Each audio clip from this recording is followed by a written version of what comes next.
ایک غریب آدمی بدو رات کے وقت وہ کہیں بیچارہ صبح سے چلا تھا، مدینے پہنچتے اسے رات ہو گئی.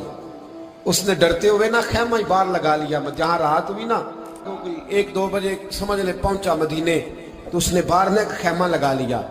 بیوی اس کی امید سے تھی، بچے کی ولادت کا وقت قریب آ گیا، بیمار ہو گئی. اس نے خیمہ لگایا، بیوی اندر ہے. حضرت عمر فاروق گشت پہ تھے رات کو، ساتھ ایک غلام تھا. حضرت عمر فاروق رضی اللہ تعالیٰ عنہ کہنے لگے وہ آگ جل رہی ہے تھوڑی سی، پتہ کرو کون ہے. تو آپ کا غلام پتہ کرنے گیا تو بدو نے ڈانٹ دیا، کہنے لگے جاؤ تمہیں کیوں بتاؤں. حضرت عمر خود گئے، کہنے لگے مسافر بھائی بتا تو صحیح. کہنے لگا جی چھوڑے، میں آپ کو کیوں بتاؤں، میں کون ہوں، کیسے آیا ہوں. فرمایا خیمے کے اندر سے کرہنے کی آواز آتی، کوئی درد سے چیخ رہا ہے، بتا ہمیں بات کیا ہے. کہنے لگا جی میں فلاں بستی فلاں علاقے کا ایک غریب ہوں، امیر المومنین عمر فاروق سے ملنے آیا ہوں، اور رات ہو گئی ہے تو یہاں خیمہ لگایا ہے، صبح میں ان سے مل کے چلا جاؤں گا. تو رات کو تکلیف دینا پسند نہیں کیا، تو میری بیوی امید سے تھی، اب بچے کی ولادت کا وقت قریب ہے، پاس کوئی نہیں. حضرت عمر کہنے لگے تو ٹھہر میں ابھی آیا. چہرے پہ نقاب ہے، اسے بتایا نہیں میں ہی امیر المومنین. عمر دوڑے گئے، اپنی زوجہ سے کہنے لگے اگر تجھے بہت بڑا اجر مل رہا ہو تو حاصل کرے گی. کہا کروں گی. تو کہنے لگے چل پھر میرے ساتھ، بہت بڑا اجر ہے. ایک دوست کے ہاں ولادت کا وقت ہے، ضرورت کی چیزیں ساتھ لے لو. اس عورت نے تھوڑے دانے لے لیے، گھی لے لیا. حضرت عمر سے کہنے لگی لکڑیاں اکٹھی کر لیں.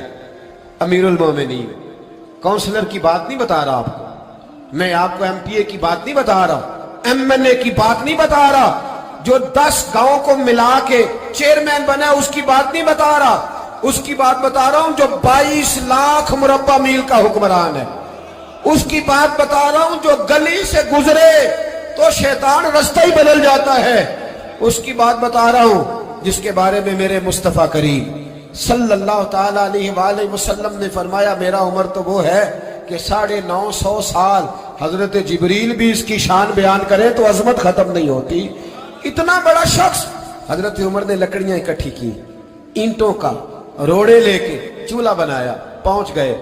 آپ کی زوجہ کہنے لگی یہ تھوڑے دانے ڈال لیں، گھی ڈال لیں اور ایک لکڑی لے کے اس کو ہلائیں، تیار کریں. خود زوجہ اندر چلی گئی. حضرت عمر باہر پکانے لگے.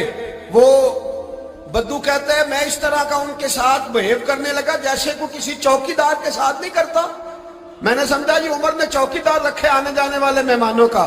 میں کبھی پانی کا پیالہ مانگتا، کبھی کوئی بات، عمر دوڑے جاتے، کبھی پانی لاتے. او مسلمانوں، او میرے رسول کے غلاموں عزیزو.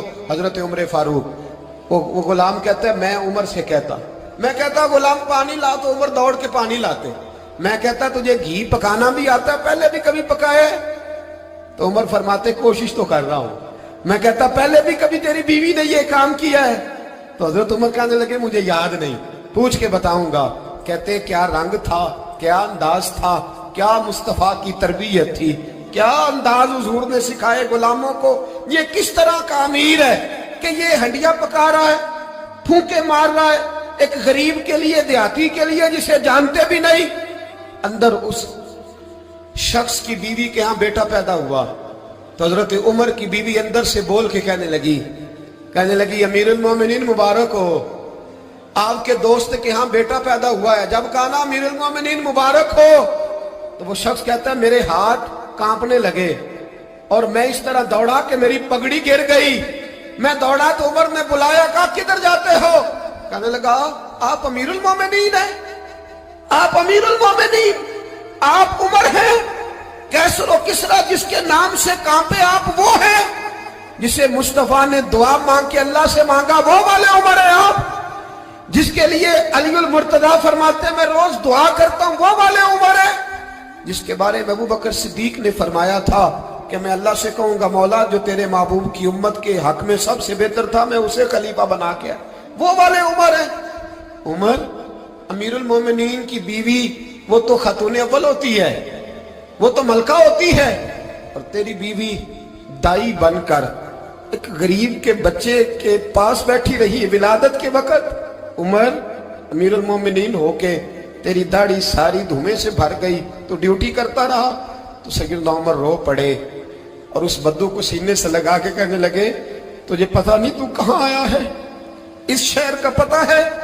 اس نے کہا حضور کہاں ہے؟ فرمایا یہ میرے نبی کا مدینہ ہے، یہ مصطفیٰ کا مدینہ ہے، یہاں امیروں کا استقبال نہیں ہوتا، یہاں غریبوں کے استقبال ہوتے۔ یہاں حضور نے اس اسٹیٹ پہ میرے رسول پاک نے وہ والا رنگ دیا ہے کہ اب غریب سر اٹھا کے جینے لگے ہیں، اب مزدوروں کو عزتیں ملنے لگی ہیں، اب یتیموں نے سر اٹھا لیا ہے کہ ہمارا کوئی سننے والا آ گیا ہے۔